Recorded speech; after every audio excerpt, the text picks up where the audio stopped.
بسم اللہ الرحمن الرحیم۔ شروع اللہ کا نام لے کر جو بڑا مہربان نہایت رحم والا ہے۔ السلام علیکم کسان بھائیو، آپ یوٹیوب پر ہمارا چینل ایگری اخبار دیکھ رہے ہیں۔ اگر ابھی تک آپ نے سبسکرائب نہیں کیا تو ابھی سبسکرائب کا بٹن دبا دیں اور ساتھ موجود بیل والا آئیکن بھی دبا دیں تاکہ آنے والی تمام ویڈیوز آپ کے ساتھ شیئر کی جا سکے۔ خواتین و حضرات، آج کا ہمارا موضوع ہے قدرتی کاشتکاری کا پہلا اصول، فصل ہمیشہ بیڈ بنا کر کاشت کریں۔ قدرتی نظام کاشتکاری کا پہلا اصول یہ ہے کہ ہم فصل ہمیشہ بیڈ یا پٹڑیوں پر کاشت کریں۔ ان پٹڑیوں کے ارد گرد کھیلیاں ہوتی ہیں جہاں سے پانی گزرتا ہے، یعنی اصول یہ ہے کہ جہاں سبزہ ہوگا وہاں پانی کھڑا نہیں ہوگا اور جہاں پانی کھڑا ہوگا وہاں سبزہ نہیں ہوگا۔ آج کے اس ٹاپک میں ہم تفصیل سے بات کریں گے کہ بیڈ یا پٹڑیوں پر فصل کاشت کرنے کے پیچھے وہ کون کون سے راز اور کون کون سی حکمتیں ہیں جن کی بدولت ہم بہت ساری بچتیں کرنے کے ساتھ ساتھ بہت اچھی پیداوار بھی حاصل کر سکتے ہیں۔ پہلی حکمت، کسان بھائیو، مستقل بیڈ بنانے سے زمین کے نیچے والی تہ سخت نہیں ہوتی۔ ایک بات ذہن میں رہے کہ قدرتی کاشتکاری میں جب ہم ایک دفعہ بیڈ بنا لیتے ہیں تو یہ بیڈ ہمیشہ کے لیے مستقل طور پر بنائے جاتے ہیں، یعنی ایسا نہیں ہوتا کہ آپ بیڈ بنا کر فصل لگائیں اور پھر اگلی فصل لگانے کے کھیت میں ہل چلا کر نئے بیڈ بنائیں۔ قدرتی کاشتکاری میں زمین میں بار بار ہل نہیں چلایا جاتا۔ ہوتا یہ ہے کہ ٹریکٹر کے ساتھ جب ہم زمین میں بار بار ہل چلاتے ہیں تو زمین کے نیچے کی تہ سخت ہو جاتی ہے۔ اگر ہم میسی 240 ٹریکٹر کی بات کریں تو اس کا وزن بھی 40 من سے زیادہ ہوتا ہے۔ جب 40 من وزنی ٹریکٹر بار بار زمین کے اوپر سے گزرتا ہے تو زمین کے نیچے ایک سخت تہ بننا شروع ہو جاتی ہے۔ سپرنگ والا ہل زمین کی تہ کو سخت کرنے میں اہم کردار ادا کرتا ہے، جس پر آئندہ بات ہوگی۔ کسان بھائیو، اگر دیکھا جائے تو 90% ہمارے ہاں کلٹیویٹر یعنی سپرنگوں والا ہل استعمال ہوتا ہے جو زیادہ سے زیادہ 5 انچ کی گہرائی تک جاتا ہے۔ اسی طرح راجہ ہل اور ڈسکیں بھی 9 انچ سے گہری نہیں جاتی، لہذا 9 انچ سے نیچے زمین میں سخت تہ بننا شروع ہو جاتی ہے۔ اس سخت تہ کی موٹائی تقریباً 8 سے 10 انچ تک ہوتی ہے اور اس کے بعد پھر نرم زمین شروع ہو جاتی ہے۔ چونکہ اوپر والے 9 انچ میں ہل چلتا رہتا ہے جس کی وجہ سے زمین سخت نہیں ہوتی اور مٹی قدر نرم رہتی ہے۔ اب زمین کے نیچے بننے والی یہ تہ اس قدر سخت ہو جاتی ہے کہ اس میں سے پودوں کی جڑیں بھی نہیں گزر سکتی اور پانی کو بھی زمین کے نیچے بہنے میں دقت پیش آتی ہے، جس سے ہماری زمین خراب ہوتی چلی جاتی ہے اور فصلوں کی نشو و نما پر منفی اثر پڑتا ہے۔ یہ سخت تہ زمین اور پودوں کی صحت دونوں کے لیے نقصان دہ ہے۔ روایتی کاشتکاری کے ماہرین کے نزدیک بھی ہر 3 سال بعد زمین کی اس سخت تہ کو توڑنا بہت ضروری ہے، جو صرف چیزل ہل چلانے سے ہی ممکن ہے۔ چیزل ہل کے 3 لمبے پھالے ہوتے ہیں جو زمین میں زیادہ سے زیادہ 2 فٹ کی گہرائی تک جا سکتے ہیں، جس سے سخت تہ ٹوٹ جاتی ہے۔ لہٰذا قدرتی کاشتکاری میں مستقل بیڈ بنانے سے پہلے نہایت ضروری ہے کہ ہم ایک مرتبہ زمین کی گہرائی میں چیزل ہل چلا کر سخت والی تہ کو توڑ دیں۔ چیزل ہل چلانے کے بعد زمین میں روٹا ویٹر پھیر کر مستقل بیڈ بنا دیں۔ مستقل بیڈ بنانے کے بعد سب سے پہلا فائدہ یہ ہوگا کہ آپ کے کھیت میں سے ٹریکٹر بھی ہمیشہ مستقل رستے یعنی کھیلی میں سے گزرے گا اور بیڈ کے اوپر والی جگہ جہاں آپ نے فصل کاشت کرنی ہے وہاں سے ٹریکٹر نہیں گزرے گا۔ لہذا وقت کے ساتھ کھیلیوں کے نیچے والی زمین میں تو سخت تہ بنے گی، لیکن بیڈ کے اوپر والی جگہ جہاں آپ نے فصل کاشت کرنی ہے وہ نرم ہی رہے گی اور نیچے تک اس نرم زمین میں آپ کی فصل کی جڑیں جہاں تک جانا چاہیں جا سکیں گی اور زیادہ گہرائی سے خوراک لا کر پودے کو دیں گی، جس سے پودے کی بہترین نشو و نما ہوگی۔ کسان بھائیو، اس میں دوسری حکمت کیا ہے کہ مستقل بیڈ بنانے سے کھیلی کے نیچے سخت تہ بن جائے گی، جس سے پانی کی بچت ہوگی۔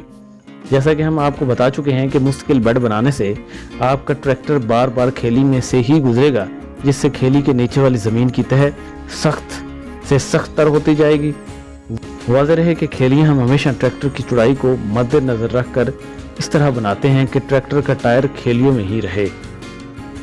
زمین میں پانی بھی چونکہ آپ نے کھیلیوں میں ہی لگانا ہے، اس لیے زمین سخت ہونے کی وجہ سے وہ 10% پانی جو زمین کی گہرائی میں بہہ کر ضائع ہو جاتا ہے، اس کا بہت سا حصہ زمین کے نیچے بہہ کر ضائع ہونے کی بجائے بیڈوں کی طرف مڑ جائے گا، جس سے پانی کی بچت ہونے کے ساتھ ساتھ پانی کا بہتر اور مؤثر استعمال ہو سکے گا۔ کسان بھائی، اس کی تیسری حکمت کہ بیڈ میں پودے کو پانی کی بجائے نمی ملتی ہے اور نمی میں پودا بہت خوش رہتا ہے۔ سائنسدان بتاتے ہیں کہ پودے کے پاؤں پانی میں ڈوبنے کی وجہ سے کئی طرح کے مسائل پیدا ہوتے ہیں۔ پسندیدہ بات یہی ہے کہ پودے کے پاؤں پانی میں ڈبونے کی بجائے اسے نمی مہیا کی جائے، لہذا بیڈ بنانے میں یہی حکمت ہے کہ پانی کھیلیوں میں لگایا جاتا ہے اور بیڈ کو کھیلیوں سے نمی حاصل ہوتی رہتی ہے، جسے پودا استعمال کر کے اپنی نشو و نما جاری رکھتا ہے۔ کسان بھائیو، واضح رہے کہ بیڈ بنا کر پانی دینا ڈرپ آبپاشی سے بھی بہتر ہے، کیونکہ ڈرپ آبپاشی میں زمین پانی سے نچڑتی رہتی ہے، جو پودے کی صحت کے لیے اچھی بات نہیں ہے۔ پودا نچڑتی ہوئی مٹی کی بجائے نمدار ہلکی گیلی مٹی میں خوش رہتا ہے، اور دوسرے جتنی پانی کی بچت لاکھوں روپے لگا کر ڈرپ آبپاشی کے ذریعے ہوتی ہے، کم و بیش اتنی ہی پانی کی بچت مستقل بیڈ بنا کر بھی ہو جاتی ہے۔ اس کی چوتھی حکمت عملی ہے کہ بیڈ میں آبپاشی کرنے سے پودا بھرپور خوراک حاصل کرتا ہے۔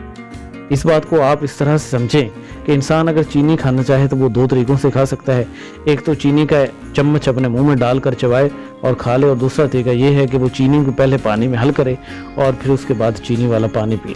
واضح رہے کہ پودا انسان کی طرح دونوں طریقوں سے خوراک حاصل نہیں کر سکتا، بلکہ وہ صرف دوسرے طریقے سے ہی خوراک حاصل کر سکتا ہے، یعنی جب ہم پانی لگاتے ہیں تو خوراک پہلے پانی میں حل ہوگی، اور پھر جب پودا اس خوراک والے پانی کو اپنی جڑوں کے ذریعے حاصل کرے گا تو پانی کے ساتھ ہی خوراک بھی پودے کے اندر چلی جائے گی۔ اب اس بنیادی بات کو سمجھنے کے بعد ذرا دیکھیے کہ اگر آپ کھیت میں کھلا پانی چھوڑیں گے اور کھیت میں پڑی ہوئی خوراک جب زیادہ پانی میں حل ہوگی تو ظاہر ہے پتلا شربت بنے گا، لیکن اگر وہی خوراک تھوڑی پانی میں حل ہوگی تو گاڑھا شربت بنے گا۔ بیڈ میں جب ہم لگاتے ہیں تو کم پانی لگنے کی وجہ سے گاڑھا شربت بنتا ہے۔ جب پودا اس گاڑھے شربت کو اپنی جڑوں سے حاصل کرتا ہے تو پھر اس میں حل شدہ زیادہ خوراک پودے کو ملتی ہے۔ کسان بھائیو، ہو سکتا ہے آپ کے ذہن میں یہ بات آ رہی ہو کہ اگر شربت پتلا ہو تو پودا زیادہ شربت اپنی جڑوں کے ذریعے حاصل کر لے گا اور اپنی خوراک پوری کر لے، لیکن ایسا نہیں ہوتا، کیونکہ ایک حد سے زیادہ پانی جذب نہیں کر سکتا۔ یہ بالکل ایسے ہی ہے کہ پانی سادہ ہو یا میٹھا، انسان 2-4 گلاس سے زیادہ پانی نہیں پی سکتا۔ پودوں کے ساتھ بھی بالکل یہی معاملہ ہے، کیونکہ پودے کی جڑیں دو طرح کی ہوتی ہیں، ایک وہ جو موٹی ہوتی ہیں اور دوسری وہ جو بالکل بال کی طرح باریک ہوتی ہیں۔ موٹی جڑیں پودے کو زمین میں مضبوطی کے ساتھ گاڑے رکھنے کے لیے ہوتی ہیں، جبکہ بال کی طرح باریک جڑوں کے ذریعے پودا زمین سے پانی اور دیگر غذائی اجزاء جذب کرتا ہے۔ اور پودا کتنا پانی جذب کرے گا یہ بات نہ ہمارے اختیار میں ہے اور نہ ہی پودے کے اپنے اختیار میں ہے، بلکہ 3 چیزیں ہیں جو پودے کے پانی جذب کرنے میں فیصلہ کن کردار ادا کرتی ہیں۔ پہلی چیز یہ ہے کہ پودے کے پتے کتنے چوڑے ہیں اور اس کی چھتری کا پھیلاؤ کتنا ہے، دوسری چیز یہ ہے کہ ہوا میں نمی کتنی ہے، اور تیسری یہ کہ ہوا کا درجہ حرارت کتنا ہے۔ کیونکہ اگر پتے چوڑے ہوں گے، ہوا میں نمی کم ہوگی اور ہوا کا درجہ حرارت زیادہ ہو تو پودا پتوں سے زیادہ پانی ہوا میں اڑائے گا، اور جتنا پانی پودا ہوا میں اڑائے گا بالکل اتنا پانی ہی پودا زمین سے جذب کر سکے گا۔ پودے کے پتوں سے پانی اڑنے والی بات کو کپڑے سوکھنے والی مثال سے بھی سمجھا جا سکتا ہے۔ جب ہم کپڑے دھو کر دھوپ میں ڈالتے ہیں تو گرمیوں میں وہ جلدی سوکھ جاتے ہیں، جبکہ سردیوں میں کافی وقت لیتے ہیں۔ اس کی وجہ یہ ہے کہ گرمیوں میں ہوا میں نمی کم اور ہوا کا درجہ حرارت زیادہ ہوتا ہے، جبکہ سردیوں میں ہوا میں نمی زیادہ اور ہوا کا درجہ حرارت بھی کم ہوتا ہے۔ اسی طرح اگر آپ کپڑے کو اچھی طرح پھیلائیں گے تو اپنے پھیلاؤ کی وجہ سے وہ جلدی سوکھ جائے گا، لیکن اگر اس کو پھیلائے بغیر ویسے ہی تار پر لٹکا دیں تو وہ شام تک نہیں سوکھے گا۔ کسان بھائیو، 5ویں حکمت عملی، مشکل بیڈ بنانے سے زمین میں فائدہ مند جراثیموں کی بھرپور نشوما ہوتی ہے۔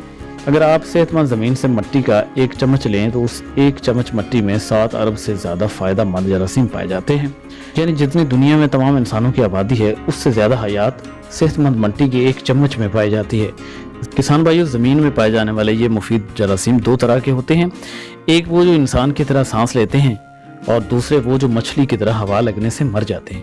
جب ہم زمین میں کھلا پانی چھوڑتے ہیں تو وہ جراثیم جو انسان کی طرح سانس لیتے ہیں پانی میں زیادہ دیر ڈوبے رہنے کی وجہ سے مر جاتے ہیں۔ اسی طرح دوسرے جراثیم جو مچھلی کی طرح ہوا لگنے سے مر جاتے ہیں انہیں ہم ہل چلا کر ہوا لگاتے ہیں جس سے وہ مر جاتے ہیں۔ لیکن جب ہم مستقل بیڈ بنا کر زمین کو کھیلیوں میں پانی لگاتے ہیں تو دونوں طرح کے مفید جراثیم نہ صرف محفوظ رہتے ہیں بلکہ خوب پھلتے پھولتے ہیں۔ لیکن اگر ہم ہل چلا کر کھیت میں کھلا پانی چھوڑیں گے تو کچھ جراثیم پانی میں ڈوب کر اور کچھ ہوا لگنے کی وجہ سے مر جاتے ہیں۔ یہ جراثیم عام آنکھ سے نظر نہیں آتے، البتہ مائکروسکوپ یا طاقتور شیشوں کی مدد سے انہیں دیکھا جا سکتا ہے۔ انسانی آنکھ سے نہ نظر آنے والے ان مفید جراثیموں کے بارے میں سائنسدانوں کا علم محدود ہے، ان کی انواع و اقسام اور ان کے کردار پر تحقیق جاری ہے۔